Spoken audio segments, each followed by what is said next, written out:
I got a question for you. How did you know that this book that I'm holding in my right hand was a Bible, apart from the name of the channel and the name of the video? You just knew because it looks like a Bible, right? Bibles are iconic. They got a specific kind of style and feel to them. And even if they are unlabeled, as this side of this Bible is, you see it and you're like, that's not a normal book. That's the best-selling book of all time. That's a Bible. And whether you're religious or not, it's easily identifiable.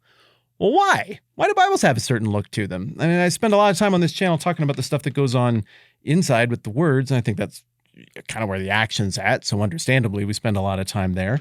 But this is part of the package, and what goes on in here, I think, informs what goes on out here. So I ask again, why? Well, I think one reason the Bibles have a specific look is because Christians just super value the Bible. They think that the God of all things is behind it, and that these words are different and unique from normal words that we say back and forth and from normal stories that we tell. And so Christians and Jews as well have always wanted to separate the New Testament, Old Testament, the Bible as a whole from other books. You want it to be set apart so there's no confusion. There's an elevation here. But also, the Bibles are going to need to be durable. This is meant to be portable. Bibles are meant to be taken with you and read and made a part of your daily life. I mean, theologically, Christians believe this is something you're supposed to meditate on and deeply internalize. Well, you're going to need a degree of portability as well as durability to accomplish that. So you usually get pages that are going to be a little skinnier and more manageable. And also the leather binding, I don't think it's just style. I think it's there so it can take a beating. This is my first Bible ever. I got this from my dad when I was 5. It was his old preaching Bible. Dad is a pastor. And then I used it for a while. I still have my notes in here from when I was a kid reading through it for the first time. I put dates down. Look at that. I got like a lollipop on there and chunked it up. This is a disaster. And then I just wrecked it from using it a lot. And then my wife bound it up for me again as a gift one time. And I've done some damage to it, put some miles on it since. But this is like my go-to, take it with me everywhere Bible. And I've had this thing since I was a kid. So props to Bible designers. I mean, yeah, we had to swap out the cover, but it's stood the test of time and it's been a companion for me all along the way. So I think it makes sense historically, theologically, practically, that Bibles take on a certain look, a certain set of dimensions, and that they just because of that become very iconic. But this is a super plain text Bible, right? I mean, it says Holy Bible. That's the whole thing.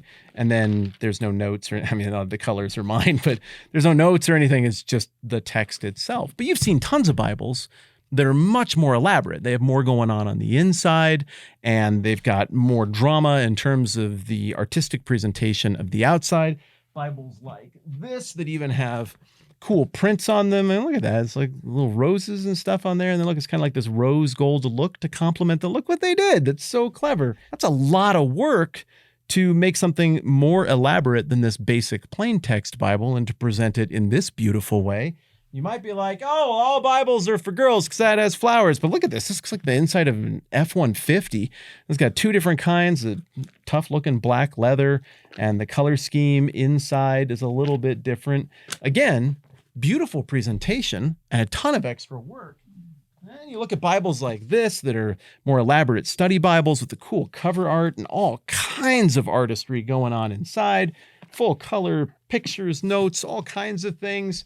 So I guess the question that comes to mind for me is, one, why are Bibles so iconic and recognizable? I think we've talked about that a little bit. But 2, what goes into this? What is the decision-making process like? What is the artistic process like for making a Bible, either a simple plain text Bible or an elaborate study Bible? What's the process for making that beautiful? And what's the thinking behind adding that degree of beauty to this book? Well, to learn more about that, I went and hung out at Tyndale Publishers in Carroll Stream, Illinois, and I had the joy of getting to sit and learn from a gal named Jennifer who does this for a living. She's the art director there. She works on the inside of the text, the outside of the text. I had a billion questions. I think you're really going to enjoy this conversation with Jennifer about how all of the artistic side of the Bible happens. We kick off a new Bible. Acquisition tells us who it's going to be. And then if it's a new binding of a Bible that's a New Living Translation, where there's really not much for us to do in the interior because the interior is already done. We'll talk to them, we'll show covers. Can I come around here? Yeah, come on around. Then they'll end up picking a design, and once we choose a design, it goes to manufacturing and it goes out to the printer, and then the printer will send us back flats. So this is an example of flats. So for this, we worked on the layout on InDesign, and then we ended up... Am I allowed to look over your shoulder? Is this proprietary? Yep, this is fine. So this one is going to print right now. So that's it on the screen. Look at that. And this one ended up being, the printer doesn't want the foil to roll over the side. So we're updating the file right now so the foil won't go, so there won't be some creasing that the person might have, and it'll be a better product in the end. Oh, so they're concerned that this little bit right here, folded hundreds and hundreds of times, might mess with that foil. That's right. But you did this. Yeah, so we updated it in Photoshop and moved things around, and then... Oh, I see. So this is the ridge. This is the spine. And your original design had this gold going over it, but I see here that you've inched it over ever so slightly, so it strategically doesn't. Right. So you're kind of the user experience lady. Like, it's your job to figure out what's it actually going to be like working with the printer and the binder. Like, what's it actually going to be like to own this thing for 20 years? Like, what could go wrong?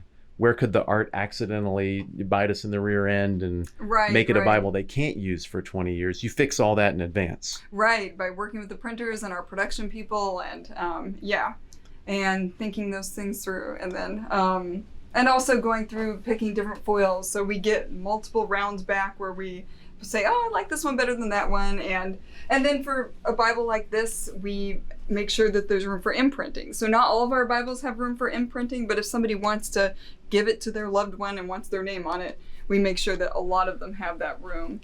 And this is our Celtic cross that is also coming out soon. So this binding has nothing in it right now, but it will... Oh, that's an empty Bible. Yeah. I've never seen one of these before. Look at that. Like, this is one of those places where I think this would return Boyd. Like, there's you got straight up nothing. This is beautiful. Is this out yet? This is coming out in, I think this is summer 22 or spring 22.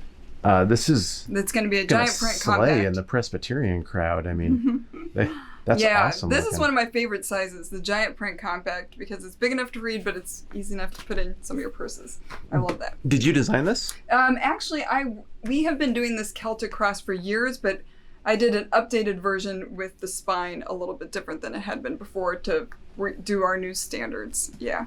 Do you ever make something that you think is just super, super pretty and awesome, and you're like, this one has my heart, and then you put it in front of people who don't understand art, and they're like, no, there's too much of this, or we feel like we need to give you some kind of feedback, and they shoot it down, and then you come back here and you have to have like an extra coffee to get over it? Yeah, that's part of our job. Yep. It's a good job to make you humble. And God says he raises up the humble and takes down the proud. So fair enough. Yeah, so it can be hard sometimes if we're really excited about something. Jim might make a comment, acquisitions people, and we'll be like, oh man, no, this is beautiful. But they're trying to reach a different audience. So we respect that and we go back. You mean one of the obstacles is this Jim right here? That guy? Could be. From time to time is like, I don't like your art. They're schooling me all the time.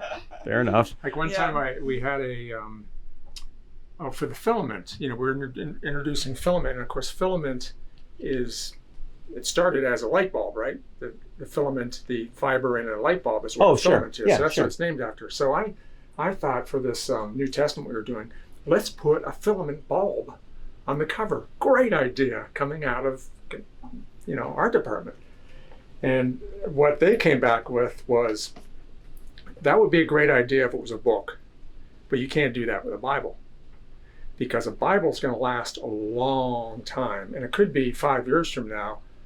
That kind of light bulb, they don't even know what it is, or it just is too limited. It doesn't feel like eternal, like it's going on and on. So we're not going to do that on a Bible cover. You can do it on the packaging, but not on the Bible itself. There's a certain permanence that we want to create with the design and everything. So that was like Bible design 101 for So you shot him down because yeah. it wasn't Oh, an yeah. evergreen idea. Right, in So a you- loving way. Just a great example. Yeah. That's good. No, that's good give and take. Yeah. So Yeah. so you have to think though in terms of evergreen. Make this in a way that isn't too trendy. Is this going to work 5 years from now? Is this going to work? I mean, is this going to work to hand down to a Generations, kid yeah. or a And grandkid? there's different price ranges, and there's different, like when we're doing a genuine leather, that's more evergreen because somebody is going to hand that down, and they're going to spend $100 on it. But for some of these that we do as a premium value, that's a little less expensive, that people are handing out to a teenager,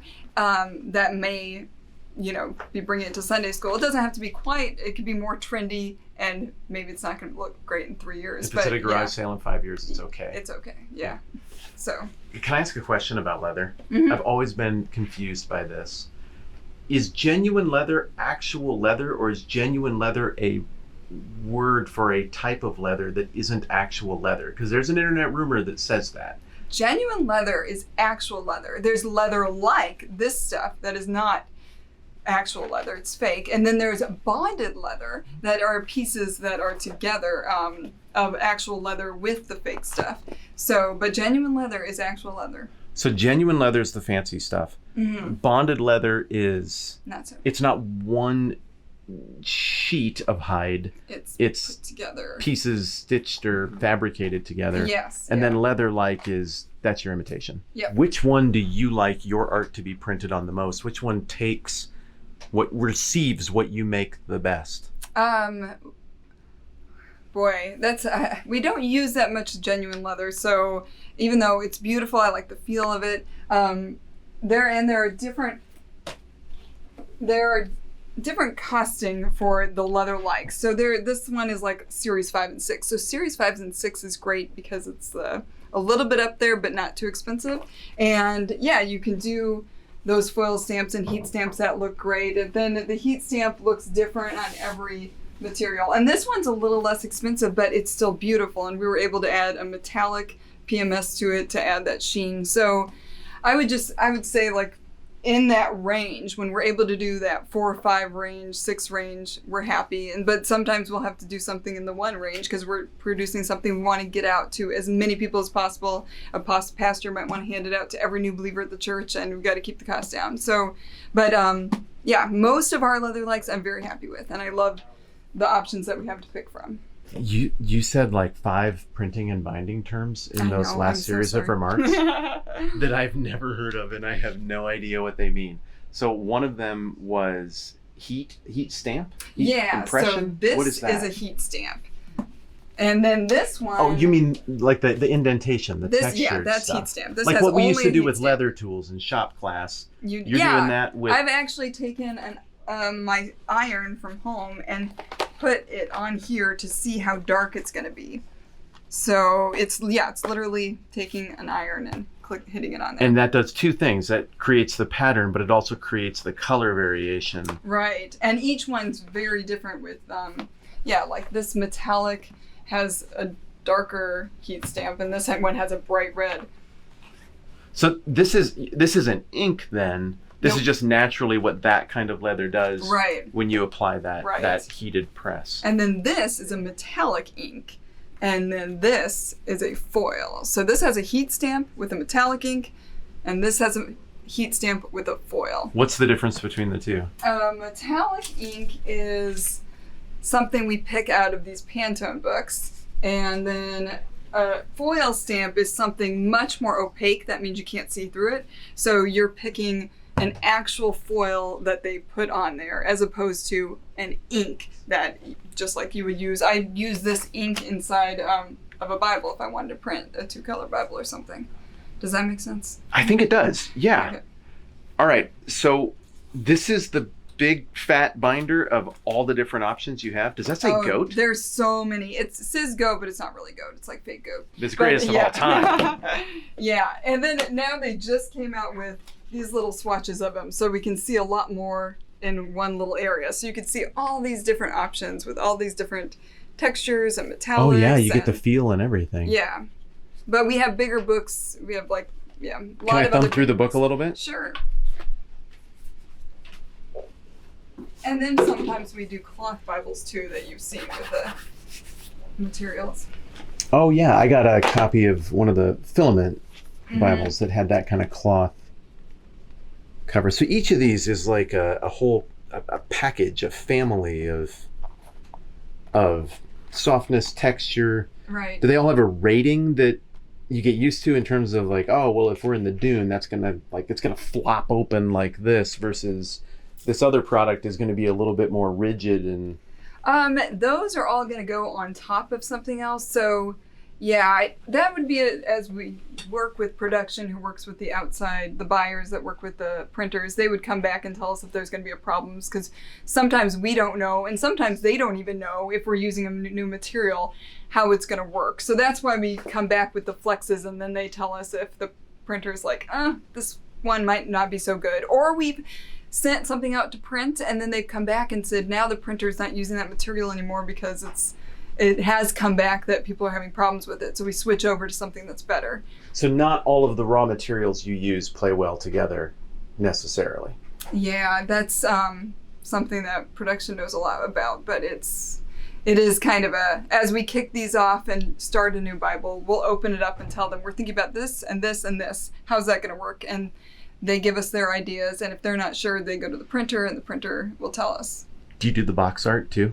Yep, we also do the boxes. So we've, I work with a great team of production artists who, once we sort of lay out the copy, they get the specs from the printer and they put it all together on the sides, on the back. That's what we're doing here? So that's what we're doing here. This just came Can I back look from at the this one? printer. Is that all right? Sure.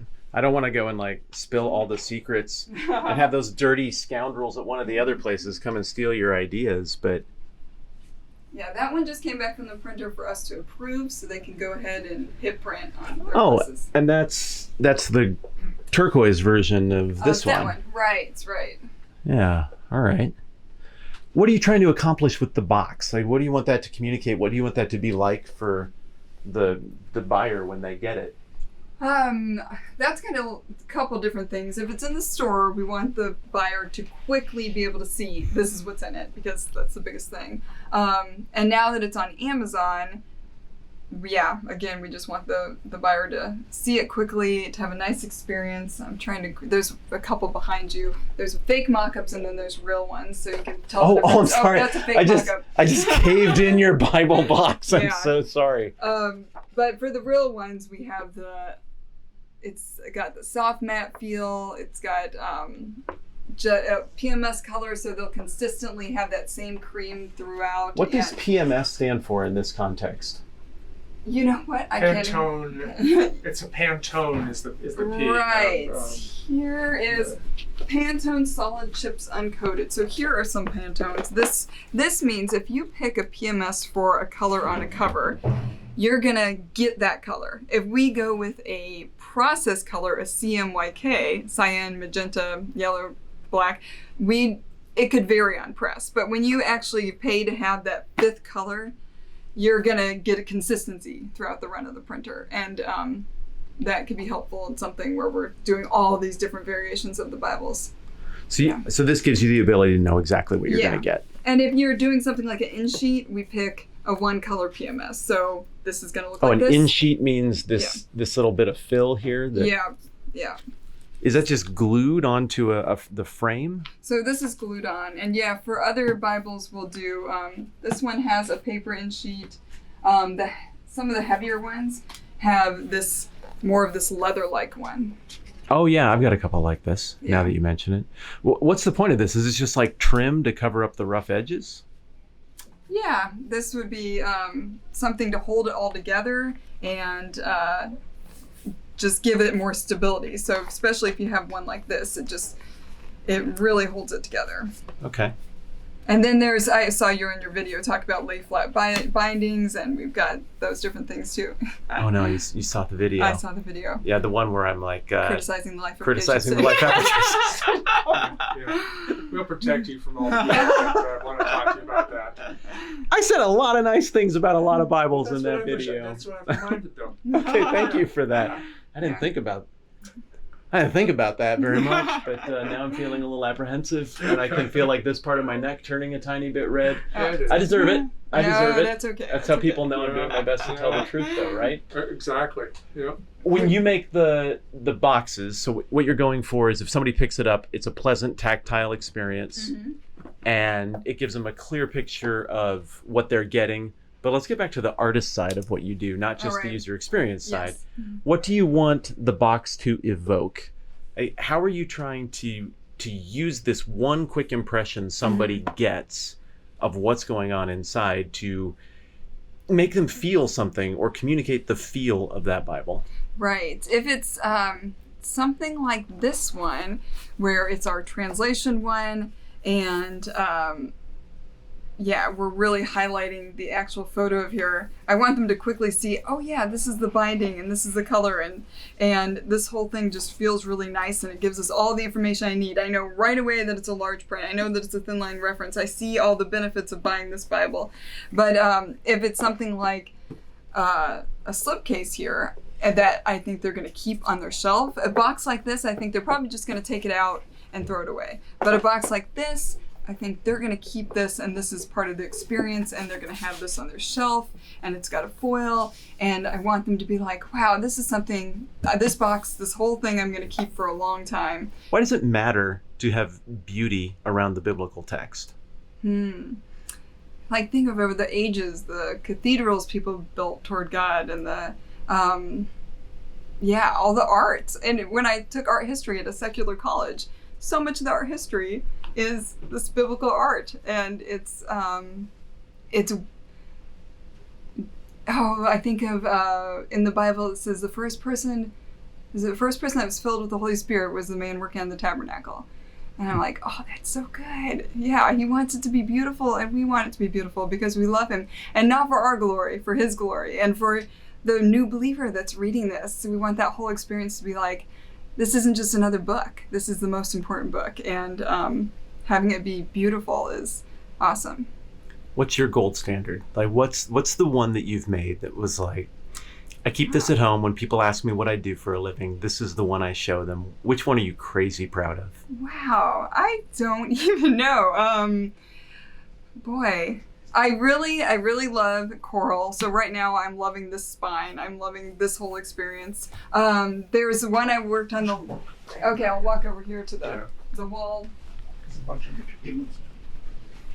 We worked on a special one for when the Life Application Study Bible came out, and we had a event in Washington D.C. at the Museum of the Bible, and so we did this one for that, and this one has hubs on it.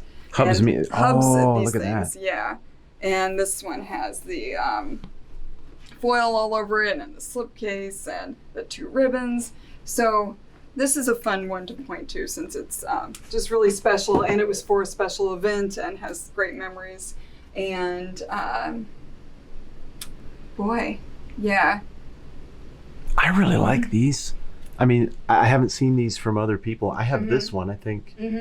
Yeah, I have. This is a filament. Is that correct? Yeah, one of our previous art directors worked on that. It's beautiful. It's cloth, and then I worked on this one with him. So it's got the 3 different foils to create the tree for the older Life Application Study Bible before we did the new edition. So I love this one too. This is the person who makes your Bible beautiful, right here. I thought Jennifer did a spectacular job. She clearly knows the art stuff inside and out. She knows a whole language I don't know, and did a great job of explaining it in normal terms that people like you and me could understand. I feel like I learned a great deal from her, but also I feel like she's really good at the Bible. This, to me, does not seem like one of those things like where, we're going to go make a movie that has Jesus or Paul in it or something. We're just going to hire some guy who read the script. It's way better when you see a show like that and they go and hire somebody who's like really into what the Bible is and what the script says, and they understand all of the nuance and the layers and the things underneath. It seems like she's got her head wrapped around that stuff pretty well. So great at art, great at Bible, makes for, I think, a really remarkable product. And every single thing that she held up, while not each one of those would be like, oh, I got to go buy that because that's what I want my Bible to look like. Like, some of those are clearly targeted at people different from me, but still each and every one of those, like, dang, that's an artistic achievement. That's a beautiful presentation of something that I also like, presented just like this with my first Bible ever. So I guess part of what I thought was really neat about her philosophy and what she's trying to accomplish is just this idea that what is going on inside with the words is beautiful. It's transcendent. It's different than other words.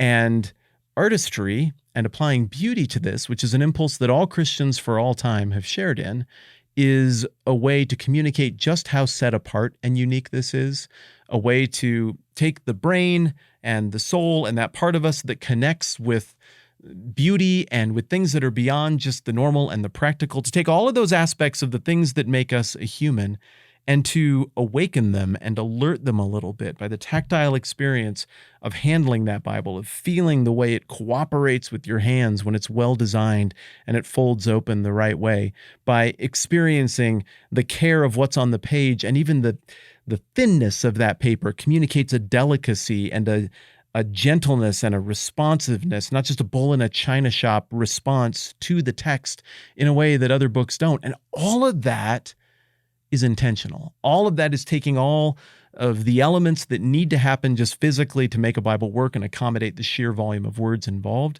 and in a sense, artistically weaponizing it into something that communicates layers and layers of meaning that are theological in nature to the reader, to the outside observer who picks it up. There's so much intentionality that is going into that, and it was really neat for me to have the opportunity to pull back the curtain and better understand that and meet somebody who's a part of the process of taking something that is already beautiful beyond belief and giving it a look and a feel and a cover to match that. I think Jennifer is awesome for letting us into this world and answering every single one of my questions with wild amounts of competence.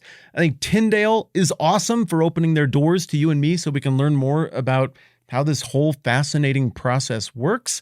And you are awesome for caring about it and also for having a really good comment section. You guys handle your business super, super well down there. I enjoy interacting with you. Thanks for being a part of this channel. Thanks for hanging out with me. That's a big deal, and it's never lost on me. Also, I do a daily podcast. I'm trying to let you know more often. It's called the 10-Minute Bible Hour Podcast. There's always going to be a link down below from here on out.